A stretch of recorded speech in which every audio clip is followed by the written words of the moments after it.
Welcome back to the Partnership Economy Podcast. I'm your host, Todd Crawford. We have a great conversation this week with Graeme Bowes, Account Director at Growth HQ, a UK-based affiliate marketing agency.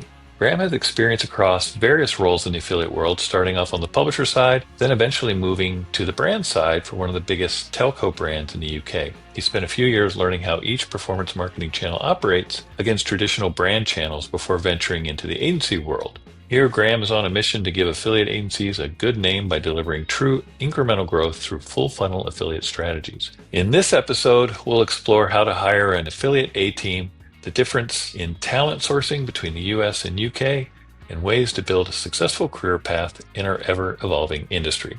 I hope you enjoy. Okay, Graeme, well, welcome to the podcast. It's great to have you here. We're excited to dive into kind of the talent side of the affiliate marketing equation. But before we do that, why don't you introduce yourself and the company you work for and the services that you guys typically provide? Thanks a lot, Todd. Very happy to be here. So I'm Graeme Bowes. I'm the account director at Growth HQ. So we're an affiliate marketing specific agency. So we service our clients' affiliate marketing channels. We are split across the UK and US. We have some US clients, we've got some UK clients, and also some EU clients as well. So quite a good view in terms of like those differences that I'm sure we'll talk a bit more around in today's session. But I guess a bit more background to me, most of my experience, pretty much all my experience to be fair, has been in digital marketing. Started publisher side, within affiliates, and then moved brand side, still looking at affiliate marketing. Then moved into the e-com team at one of the big telco brands in the UK for a couple of years, and now I am agency side, so sort of doing that full circle with affiliate marketing, and been here for the last just over 2.5 years now. Yeah, it seems like most people I talk to, once they get into affiliate, they stick with it. Like I said, I spent a bit of time in the e-com team, but I don't know, there's something about affiliates, maybe because I started off there as well, but just very dynamic in terms of what you do in a typical day to day, which was such a big appeal. It was a great experience, obviously, going into the e-com team, seeing what other channels are doing, how it all like relates to affiliates. But at the end of the day, it's definitely what I love doing. So quite happy to be back and sort of specialising in this specific channel, and also just seeing. I mean, you'll know better than me, Todd, but just how much has changed in the affiliate channel even since I started within it. So yeah, very exciting place to be. Yeah, it's definitely in kind of a phase right now where a lot of moving parts are involved and a lot of opportunities for growth and diversification, which everybody loves. So yeah, that's exciting. So let's dive in. I think probably what most people, the thing that always gets people interested is kind of just the salary ranges that you see between mainly the UK and US. Obviously, Europe, I think, is more aligned with the UK, so we'll kind of paint with broad strokes there.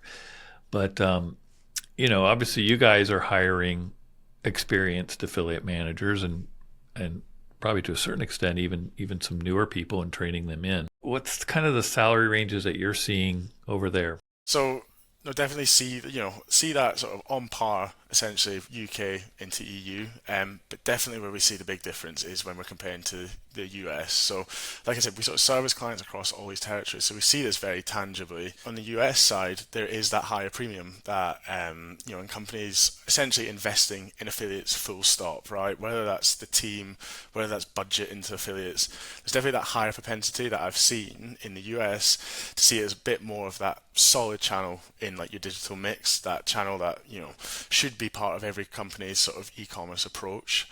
And that's reflected in the salaries from what we see. Obviously tied into what's ultimately that role that affiliates are playing for a company, that will a lot of the time dictate, obviously, what salary they can pay. And what we see in the US maybe is a few years ahead of what the UK and EU is doing in the affiliate side, but it's definitely, I guess, measured at a higher rate than what we'd see in the UK or UK or EU, sorry. Obviously North America is a bigger, the e-com sales, the consumer base is so much larger. And I always wonder if since it's, you take a typical UK e-commerce company and a typical US, a US brand can definitely drive more revenue overall just because they have a much larger customer base to access. Potentially that kind of is proportionate maybe to the salary because And you can do a search on Google, and there's plenty of sites out there like Glassdoor that kind of put out the range. And you know, I don't think I was surprised to see the range in the U.S. Being from at the bottom end 56K a year to 107K is kind of the range there. Obviously, there's exceptions and things, but this is mainly for an affiliate manager, which is kind of a broad role because you could be the whole affiliate team and be the affiliate manager, or you could be part of a team. It's just to me was interesting to see that, which obviously 107K translates to roughly 86K or 86 pounds, right? So 86,000 pounds. Whereas in the UK, that band is 35,000 pounds to 50,000 pounds, which 50,000 pounds for us in the US is around $62,000. So kind of still at the lower band of the US. And of course, like I said, there's But exceptions. it's very telling, isn't it? I mean, how big that difference is. I suppose there's probably like a couple of reasons for it as well. Like I said, it probably is safe to assume the US, in terms of, like you said before, the budget size, that's obviously going to take a certain skill level to be able to manage budgets of that size. But also, I mean, in terms of like demand as well, if affiliates is much more established in somewhere like the US, the demand is going to be there for affiliate specific experience and affiliate specific people. I think what's definitely interesting of what we're seeing in the UK and also the EU, obviously being agency side, right, that role that we play can a lot of the time just be introducing affiliates to a company, selling the affiliate channel as a whole, not just our specialties, but affiliates as a whole. I think what's interesting is, how this can work with some brands is they invest in an agency to begin with, get things going, and then bring that in house. What I think is interesting is that it's definitely not that straightforward in the UK and the US, and the UK and the EU to find that affiliate person now. And we've had a couple of clients, very very recently as well. I'm talking the last couple of months that are wanting to look at that, sort of bringing it in house. They want to do it, say, next month. Next month arrives, they don't have anyone, and then it's like, okay, so then we have to keep servicing this for a bit. But it's just that there's not necessarily that, I guess that resource pool in the UK and the EU yet. But what I would just, guess could happen is now that demand is definitely growing, for sure, especially more and more as affiliates get improved as a solid, digital marketing channel, that demand will be there. So then obviously salaries should increase off the back of that. Whereas from my experience, working with US brands, it's not been that sort of as tough, I suppose, getting that affiliate specific person in. Yeah, the one thing I've always admired about the UK affiliate industry is how tight knit it is. And I mean, your history in this space kind of illustrated that. People in the UK have worked brand side, have worked network side, have worked publisher side, have worked agency side, and at one point, almost everybody's path has crossed, whether that's professionally or semi-professionally through some social events at a pub or something, or an industry event. So it's interesting that that's what I've always loved about the industry, is that it's so tight knit and so concentrated. Obviously in London, I mean, not that people aren't all throughout the UK, but I've always admired that because it's so easy to know everyone, which you'd think would make it very easy to find and hire the right people. So it sounds like there's a demand that is outstripping the supply right now. It is a bit of a running joke. Like it must be similar in the US, but maybe it's more so in the UK. But when you go to these, sort of yearly events or some of those big network events that I know, Impact put on as well. But it is a bit of a running joke that you always see the same people. And a lot of the time you have the exact same conversations with the exact same people, and I guess there's a bit of a charm in that. But I guess that could, I guess like illustrate why companies struggle, right, to find these affiliate people, because you've got people that are trying to source this talent that aren't necessarily connected with those circles. Because if you're seeing the same people at each of these events, doesn't necessarily mean there's like a lot of growth happening with the people that are there. Obviously, that's definitely happening now, no doubt about it. But I guess that can be an obstacle, right? How do you understand who's in that network if you're not in there yourself? So I guess for us, we don't necessarily struggle in that sense. We've hired people from the industry, but we've also hired people that are completely fresh into the industry. introduce them to affiliates, and I can pretty confidently say the majority of people that we've had work at our agency, then gone on to new opportunities, has stuck with affiliates, which is really interesting. Not from an affiliate background, come and learn the affiliate sort of roadmap, or learn the affiliate sort of game with us, and then gone on to do affiliates with another company. So stays very much within within the affiliate family once you're in, but potentially that could be a bit of a blocker to actually understanding, okay, who's actually in here if you yourself aren't. The nice part about affiliate marketing compared to the other marketing channels is that you are dealing with real people, whether, especially if you're an agency, you're dealing with your client and their team, you're dealing with the partnership side, the affiliates, the creators. It's more dynamic where, doing programmatic and paid search, you literally don't have to talk to anyone. I mean, you get your budget and you spend it wisely and you measure it and you report in to your manager. And you're not talking to Google or anybody. Even if you are having a conversation with your Google rep, it's certainly not about the partnerships, or there's no real conversation there. It's just more, we wish you'd spend more money with us, and here's a new feature you can toggle on. 100%. And is that thing, like, I mean, the value of the relationship, it counts for so much in affiliates. That could be the difference in terms of, like, 3 months it might take to onboard with a new publisher, say, if you don't know someone there. If you do know someone there, it could be a week. And I don't think that's the case across the other channels. And that's obviously why I love affiliates as well, because you have a relationship with someone, within the affiliate sphere, and you don't know when you're going to have to enact that, pick that relationship back up. So there's always that incentive to really, deliver well, create those strong relationships, because the amount of times you'll tap back into them without really realizing is, it happens so often. So again, I mean, I think in terms of when you're looking to hire someone in affiliates, the size of the network, who they know in the industry, can count for so much. Way more than, say, a more sort of fundamental skill of data analysis. Obviously, it's important, but when we're servicing a client, what's going to make the difference is if we can do something in a week rather than doing something in 3 months. And that, a lot of the time, does just come purely off who you know. Yeah, and I think, an agency is definitely an advantage because you might be, have brought two other opportunities to that partner, two other client opportunities, and now you're coming with a third. You kind of create that mind share with your point of contact there. And like you said, you can get things done quicker and oftentimes more efficiently, right? Which is really what the brand is looking for.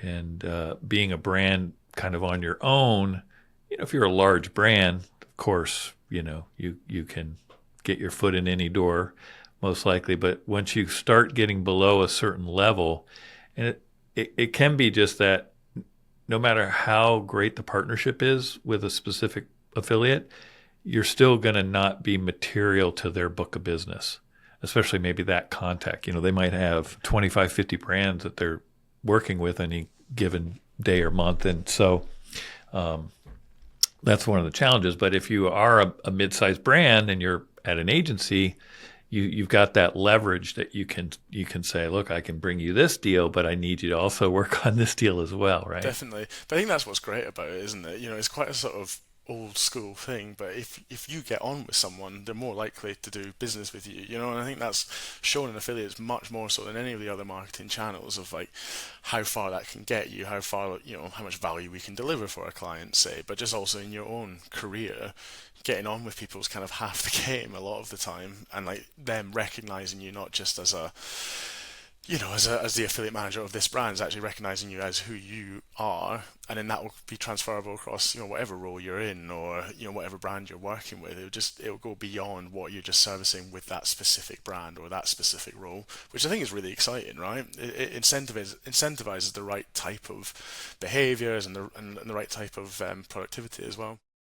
Yeah, so let's talk a little bit about kind of the ideal skill sets that an affiliate manager should have that could potentially get them at the upper band of the salary range as well, but obviously make them a a great performer and really a key player on a team. When we're looking at, what experience does someone have, to be able to service the role? Obviously, for more of like the entry level jobs, affiliate experience is fairly unrealistic, right? So, the main thing that I've like kind of realized over a career of sort of being part of like the hiring process and seeing how people get on when they come into a role like an affiliate role, like an affiliate sort of exec manager role, it's just how you deal with people, right? Like we were saying before, how is your relationship with people, but also understanding people. And I think the big thing that I look for in a CV is not necessarily your business experience, but it can a lot of time be something like hospitality experience. Like being able to manage a whole bunch of different people. What are their specific requirements versus the other table that's over there?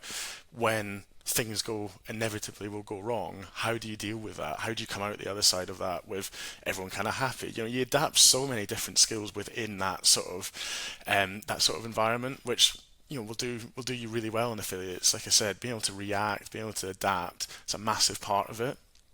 Um, but obviously, it is a performance marketing channel, so the data side is key as well. If you don't understand the data, then there's not really much you can be doing in terms of really being able to optimize to what's working or pivot your strategy away, because it all comes back to the data side. So having that data side massively important, vital to be able to understand those sort of KPIs. But then, at the same time, actually having that creative mind now, influencers is starting to come more and more into the affiliate space.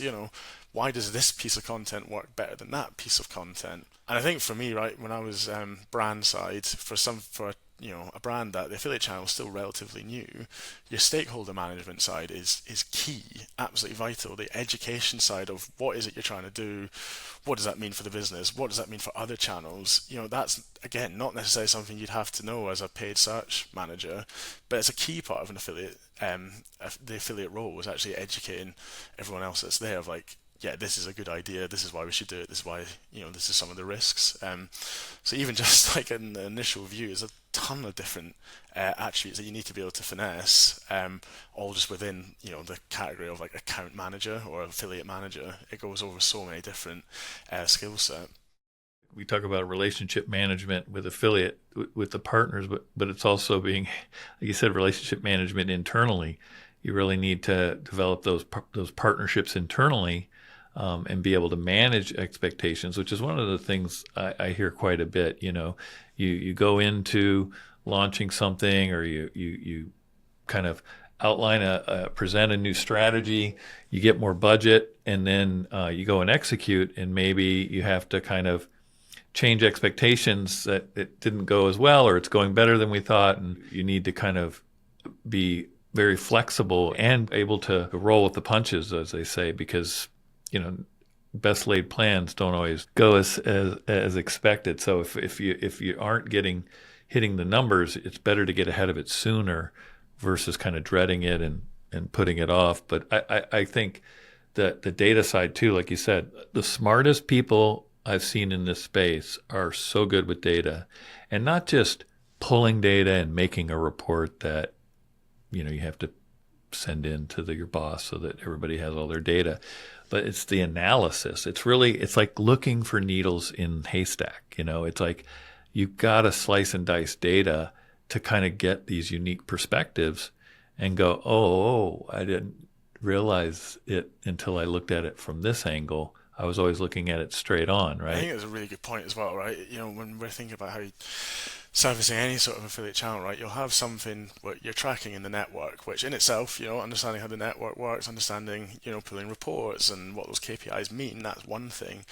But then, a lot of the time with the clients that we service, you've got two different data sources. One might be their source of truth, like their internally attributed numbers, but you've got to do this balancing act between what's actually happening in the network, what's happening in terms of what they're seeing, what the client's seeing on their side, what's being internally attributed, and then matching these up together to actually give you those proper conclusions of, okay, this is something that's working, this is something that isn't.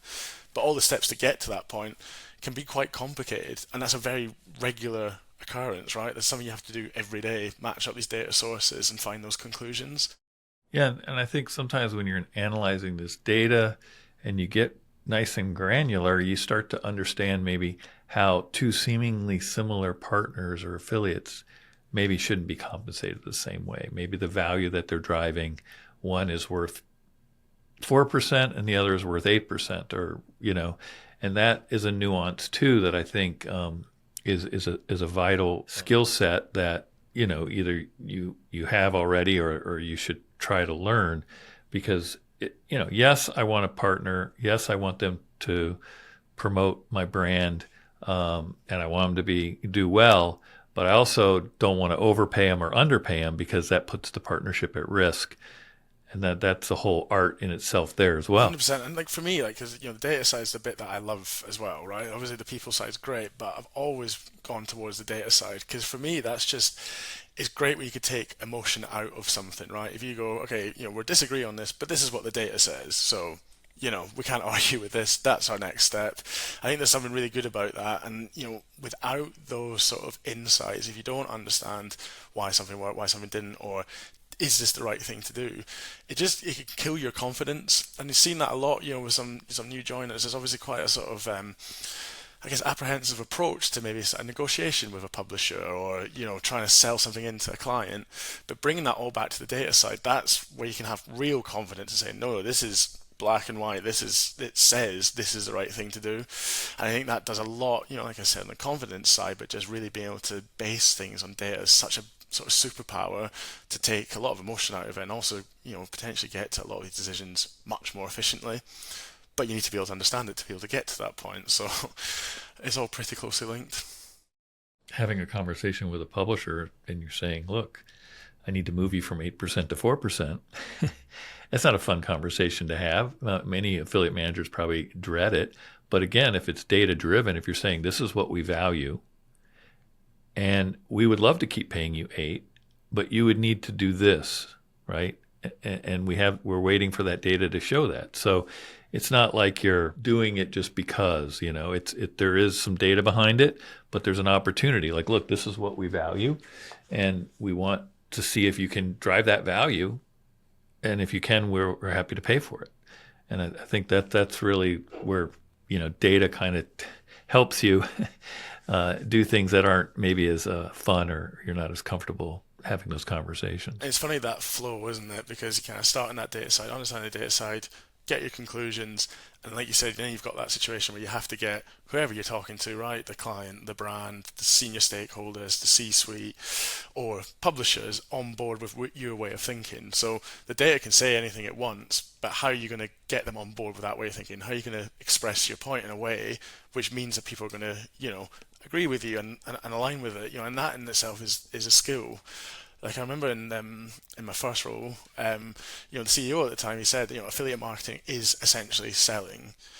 You're always selling at every part of it, whether it's selling to get investment in affiliates, whether it's selling on a specific publisher campaign that you're selling into the brand, or like you were saying there, if you're trying to sell into a publisher, actually commission's going to have to decrease because of this. Getting that, getting the stakeholders into your way of thinking, getting them to agree with what you're saying, that's a skill in itself in terms of how you deliver that and how you sort of map that out to make it quite a straightforward decision for them. So all is having I guess like skills across a whole bunch of different aspects. And that's why, again, when we're looking at what that average salary is for an affiliate person versus potentially some of those other marketing channels, there's so much more that has to happen within that affiliate role. So, it's that whole supply and demand thing is kind of telling of that. Yeah, I think obviously, talent costs money, and the best talent can move the needle. And so, that's the other risk I think a lot of brands take is I think an agency or a network hiring a junior person, one is you've got enough senior people covering for them that they can learn under them and become, a valuable asset to the team. Far back as 2000, I mean, we were hiring waiters and waitresses in our town. They would come because they heard great things, and they wanted to work for an internet company that was doing something fun. They knew nothing about affiliate marketing, and today some of those people are vice presidents of very large companies, and even CEOs. And this is both in the U.S. and U.K. So I had a great experience, just seeing these people come in fresh faced out of college, and totally grew their career out of this. And I do think it's because of the how dynamic it is and varied, and every day is different, uh, and the whole slicing and dicing and negotiating, and it's just more fun and interesting to me than changing your bids and changing your budget and changing your goals and twisting a few knobs and pulling a few levers and then running a report the next day. Definitely. No, I mean, such a similar experience with this as well. And I think you're talking about that sort of hospitality side. The key thing you have to be able to do as a waitress, as a waiter, is spinning all those different plates at once, right? And then meeting expectations, which can a lot of the time be quite high expectations and constant, right? Quite time pressured. And I think anyone in affiliates is used to that sort of way of working now, right? A lot of the time you are that underdog in a very mature marketing mix where you're trying to shout about what's great about affiliates, but you are battling against why would we give you budget over all these different channels that are already proven. So there's quite a sort of charm in like being that underdog. And I suppose as well as like the spinning plates, what we definitely see, and I'm sure you agree with this, but it's just the resource that affiliate teams will get is nothing compared to what these other channels get. Obviously, because we're still arguably in a bit of an infancy stage with it, still trying to prove this to a lot of different brands. So you have to be able to do everything within a channel. Whereas in your paid search team, you'll have someone that does the data analysis side potentially, or the client management side, whatever it is. You'll have a lot more of resource within that team, whereas the affiliate person has to be able to do all this themselves and fighting against probably company expectations and budget getting taken away from you. So it's fairly high pressure whichever role you facilitate within affiliates, because you're always ultimately that underdog. You're always trying to sell in what's good about it, whereas other channels don't necessarily have that same requirement or that same obstacle in like their day-to-day work. If you're enjoying this podcast, we'd love to see you at Impact.com's partnership experience in Austin, Texas from June 9th through 11th. Join us for 3 days of partnership innovation, including future-focused keynotes, panels, and workshops, tons of opportunities to network and book meetings with publishers, brands, and more, a welcome reception at Bangers on historic Rainey Street, and IPX Fest, a festival-style party filled with all things Texas hospitality. To secure your ticket and a $150 discount, check out the episode description or go to events.impact.com/IPX Austin and enter code PODCAST. Finally, if you're interested in sponsorship opportunities, please email events@impact.com. Now back to the show. Knowing your data as well as you can and being able to see it, slice and dice it from multiple perspectives, not only helps you do your job, but it helps you to defend the channel if you have management or anybody kind of questioning it. But conversely, it also helps you champion it internally because you have great data and you can clearly show opportunities. And I think, optimization is something that's always ongoing with your partners, whether it's shifting commissions or getting more placements or finding new partners, things like that, and having not only documenting that but having that as part of your data set so you can show this is what we've done month to month, quarter to quarter, year over year, the changes we made and what actually happened because of those changes. To me, that's where you can feel very confident in your channel and that you're not at risk because you know it inside and out. You can clearly show all of the activities and the opportunities and the changes in growth. And then when somebody does question it, you've got the answers and you understand the data and you're not scrambling. So even if you do have analysts, which some marketing teams will have somebody that pulls all the data together and makes it easy for everybody to look at it once, but don't get kind of hooked on an analyst doing all the data and you're just kind of, talking to people and doing your job, because it really leaves a blind spot. I had quite an interesting experience with that, right? Like I remember when I was brand side, because I completely agree, right? When you've got that hands-on approach to data, actually looking at something every day, and maybe it takes half an hour to update your trackers, but it means for an hour, half an hour every day, you're looking at the data, you're understanding what's happening this day versus yesterday versus the day before. on the brand side, we're moving more and more to sort of automation, right? Which is great. Don't get me wrong. Obviously, it's going to keep efficiencies, thriving, all that sort of good stuff. But more and more, I was trying to like ring fence. No, actually, I really quite enjoy this part of the job of manually updating these reports because then I feel it's like what you say. I feel I know exactly what's happened today versus yesterday versus the day before. Whereas when you get that report that just kind of gets automatically sent to you, you kind of once over it, but you're not really understanding the whys and the real specifics behind it, which is ultimately where all the learnings are, right? And where you get all your confidence in terms of this is what happened, this isn't what happened. More and more as that automation is coming, I mean, I probably sound a bit, you know, I guess old school with that because I had these exact sort of conversations with brand side. I was like, no, I want to keep doing this. It's like, but you don't have to. You can move other things. But for me, having that data start of the day of an hour, half an hour at the start, updating your trackers is great because you get that sort of confidence throughout the rest of the day. And for any sort of I guess obstacles or questions you get across the company or from a client, you've got that sort of that information to really be able to manage anything that comes your way. So I guess it's a slightly separate point, but I think that is such a exactly like you say, if you don't have that resource dedicated to analytics, you've got that yourself. It's definitely a superpower that you can create of actually knowing it inside out more so than anyone else that would be servicing the same type of role that you are. And being, skilled at things like Excel or whether you're using Google Sheets, but the ability to create good data from all the data that you are sitting on, and affiliate sits on a ton of data. That is also key because when you're presenting to your VP or your CMO or even a CEO, the quality of your spreadsheets and the data that you're showing really shines through and kind of shows the value of yourself, right? So it doesn't take a lot to be good at Excel. I think some people get intimidated by it, but it's not like you need to be able to do rocket science with it. You just need to be able to create good pivot tables and good layouts and, manipulate the data in a way that makes sense and is easy for people to consume. Exactly that, because what insights can you get from it? If a certain data set is saying something, another one's saying something different, what are your conclusions going to be? That's why it's great working with Excel. But it's funny, isn't it? You don't actually need to know that much within it. So it's funny that you mentioned that because we have that conversation quite a lot. I mean, maybe I'm wrong, right? Maybe everyone does need to go on an Excel course, but I do feel like those fundamental things that we need to tell stakeholders is not necessarily understanding everything that a data scientist will need to know about Excel.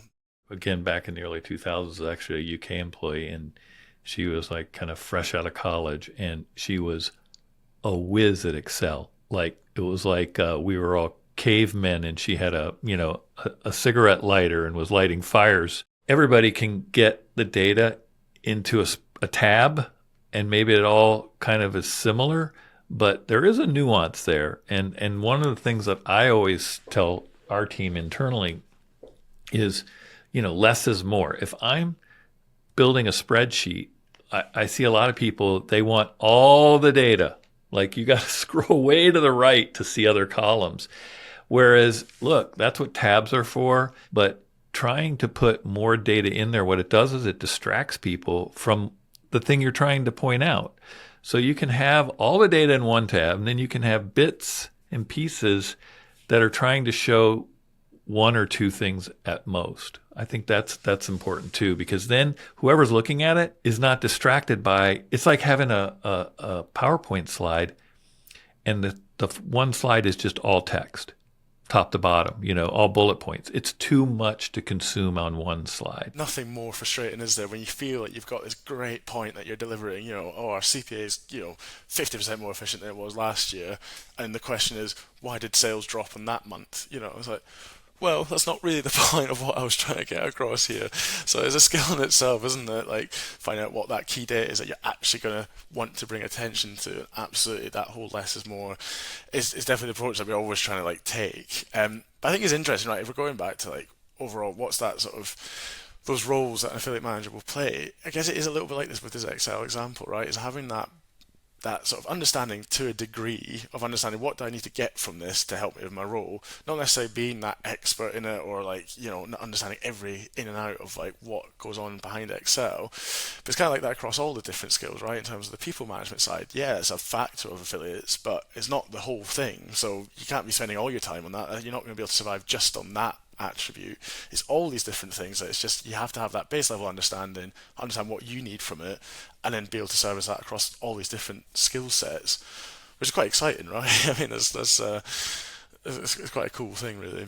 Yeah, I think a lot of it is time management skills as well, because there's so many aspects to managing this channel.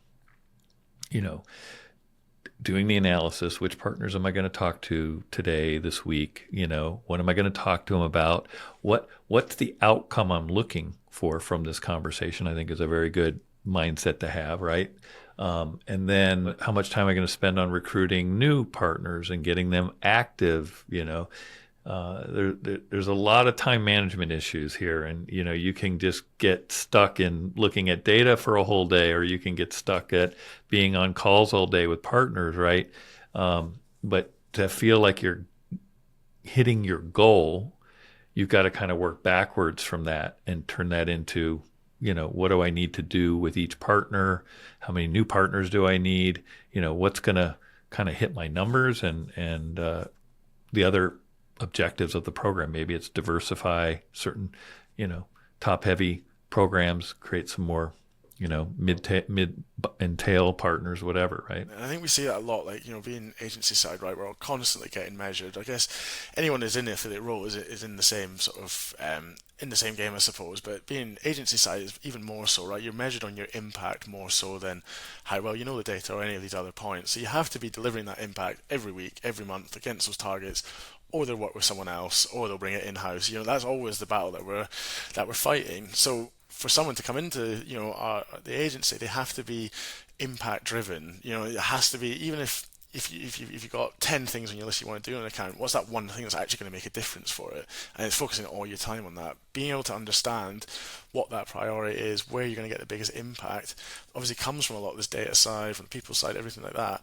But actually having like the awareness and like the capability to be like, this is the one thing, and delivering that, it's so key. It's so key. Be able to actually be able to show those results every time, rather than spending all your time analyzing something to death and being like, actually, we haven't impacted anything. Nothing's changed since I did this. Yeah, you got to be careful that you're not just running around doing work. Yeah, for sure. You know what I mean? For sure. That you're actually, like I said, focused on the goals. You've deconstructed it, worked it backwards, down to the, maybe your top 5 or top 10 partners. I need them to grow by this much. Top 25 partners by this much. I need to always bring in, X number of new active partners quarterly, setting these kind of realistic goals that you can hit time in and time again that make the difference. Because I think it's easy to focus on your top partners and just get stuck there. Exactly. And all of a sudden that, we see that a lot, right? In terms of if we've onboarded, say, a new client, right, you've got that low-hanging fruit that we can instantly go to, your sort of cashback sites, some coupon sites, some employee benefit sites, and as some great volume comes in straight away, everyone's quite happy. But then all of a sudden, if you're a couple months in, that volume drops, and you're like, okay, but what can we actually do about this? Yeah, fair enough, you can increase your commission, you can maybe do a paid package within these cashback sites, but at the end of the day, you're kind of drying up that funnel without much control over what else is going to happen. So then suddenly that's why we have, at Growth HQ, is like a real focus on these like full funnel strategies, tapping into content, influencers, review sites, because you just find that's a much more scalable and almost like controllable like vertical to implement for like an affiliate strategy. Actually having some say of, if we do this content piece with a media house, this is going to drive sales in this period. Whereas I feel like, if you're going down that sort of route with like the cashback and coupon, it's great to begin with, but how much control do you really have over actually accentuating if you come into a seasonal peak for a client that's not that, a traditional peak, say in affiliates like Q4. I think it's a really interesting thing, and something that's, the more control you can get over that, the better, right? And the better it is for our clients, of course. But yeah, it kind of takes having that willingness to test over it. Yeah, I think most brands at some point start to say, hey, we want to see more diversification. We don't want to be relying on this type of partner or that type of partner for 50% or whatever the number is, 80% of the revenue. And that's fair, right? I mean, it's the same with anything. You don't want to be reliant on, you want to have all your eggs in one basket. So inevitably, the low hanging fruit is great and easy to implement. It's what I call the high hanging fruit is where the real work is. I see that an agency brings to the table is that you have all this talent, like you said, and behind the scenes at any given time, there could be two or three or four people working on your program. So, it might not be all the time, but, there could be certain initiatives. Hey, we're going to go out and do a big recruitment push. Boom, we've got, two people that do that. And you don't really know all the work that's being done. Obviously, that gets presented, usually to the client later. But my point is that you really don't have that kind of, those kind of resources typically internally. Like I am always surprised at some of the largest programs and that are in-house and how big those teams are. It's a really interesting comparison when you look at exactly what you're saying there, right? That appreciation for, what we were talking about before, like who's in your network, and obviously as an agency, that's kind of what we have to be good at, right? That's what we have to bring to the table is that we know the good, the right points of contact. We can leverage, maybe other clients what they're doing on a certain, with a certain publisher to sort of squeeze you guys in to maybe avoid a sort of setup fee or whatever it is. But I think in the US, there's a much better appreciation for all that. All the work that goes on, to facilitate those sort of partnerships, because, we're thinking about what our role is with US brands. There's a much more of a sort of autonomy that happens with US clients that we service, right? There's a lot more sort of I guess appreciation for like agencies that they are the specialists. We kind of leave them to it, and then obviously measure them very harshly in terms of targets. Did you hit that? Of course, but there's much more trust in terms of what we're doing. And then on the UK side, it's not necessarily like that. They typically they'll start say with someone in house, get agency support to try to help them, but constantly trying to drive down costs, understanding where specifically is this resource going.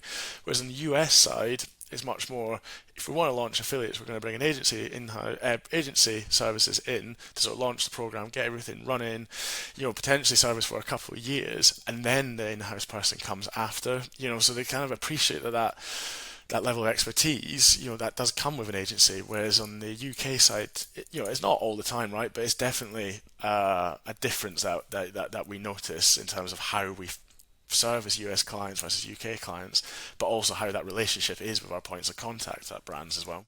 Yeah, I mean, we don't provide managed services as a company on the affiliate side, but we partnered very closely with agencies, of course, and that's intentional because we feel like, I mean, look, I can see that the programs that are managed by agencies, in most of my perspective, is in the U.S., but what I always say is they're co-managed.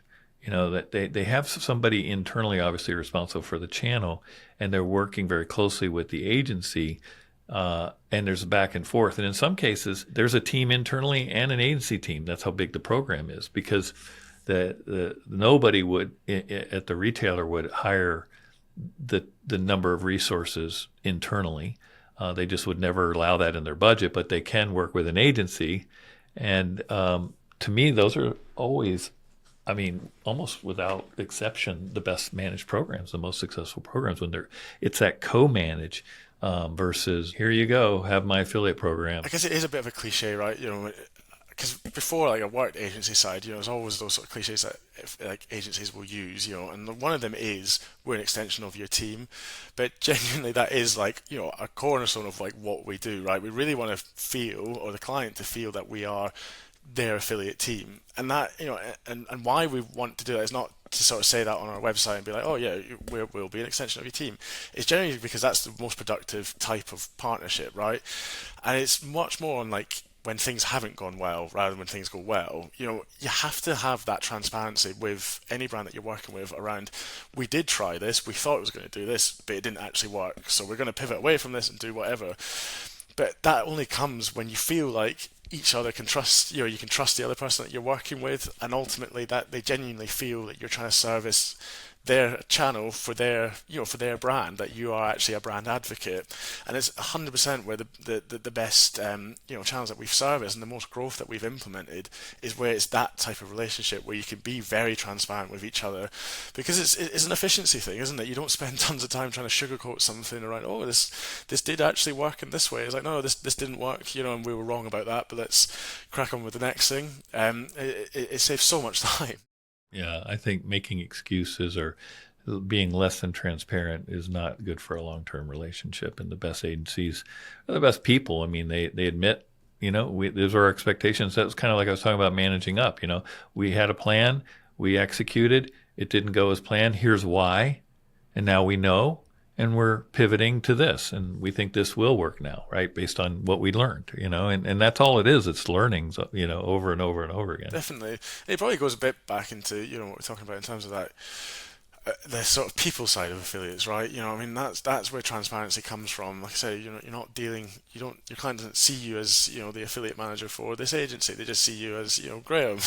And, that you've got that sort of personal side to the partnership, to the relationship, because it just means you can, that transparency will be there, and no one feels like they have to pretend it's something else. It's just a very sort of productive working relationship then. And absolutely, like you said, that sets you up for much better long-term success, where you can work together for years rather than constantly trying to figure out, are you telling the truth, are you doing this, are you doing that. You have to have that trust as part of the partnership, otherwise time's wasted, but mostly it's just not very healthy, right? You're not going to get the same results if you don't have that level of trust that you can build with a client, or that they've got in you, or like in us as an agency.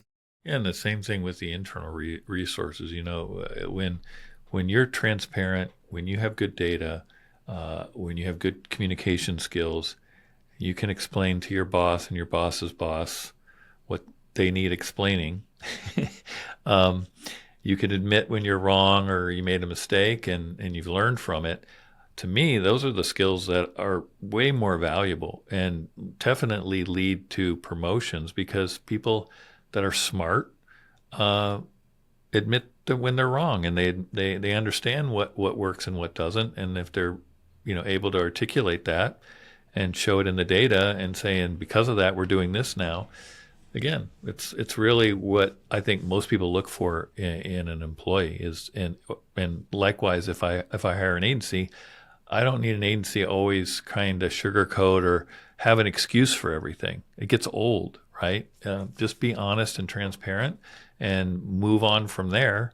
And, the learnings are great. And when things get fixed and they're back on track, everybody's happy. Exactly. It's absolutely something that we look for hiring the agency, but also like, when we're talking to a potential brand that we might want to, they might want to launch with us, they might want to launch their affiliate channel, is exactly that sort of thing that we're trying to look for as well, right? Like, is their way of speaking, is their way of, working and, I guess like giving feedback, is that in line with how we do things? Because that's where we know it's going to work. And we've got tons of case studies where it hasn't been like that, right? We've had those warning signs when we're in that pitch process of like, oh, this doesn't feel like it's quite in line with like how we kind of operate.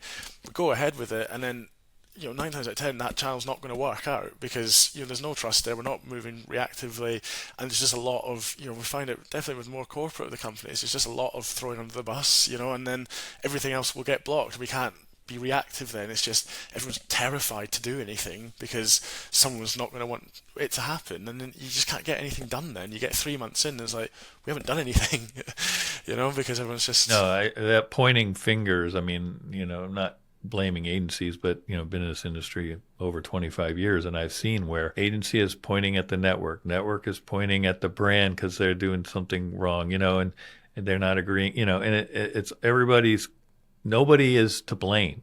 You can't have that. Someone's got to step up and go, even if, look, here's what went wrong. We're going to fix it. We know what we need to do now. We're moving forward.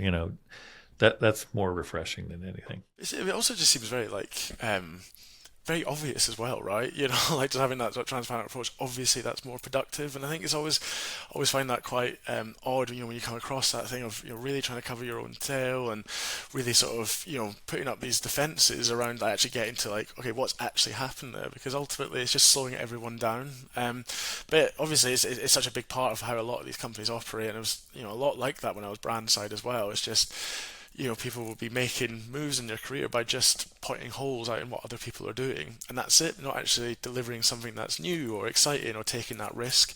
And I guess in affiliates especially, there is a lot of risk that you take, right? There's a lot of testing that you do, but you have to do it on the assumption that you're going to take the learnings and move forward with it, rather than, oh, you did that was wrong. That's it. I mean, there's just a lot of moving pieces in this industry, and that's what's kept me in it for 25 years. And I think, I think anybody that's considering a career here or is mid-career, I mean, there's just so much opportunity, and I think we've outlined some great tips and kind of food for thought, especially.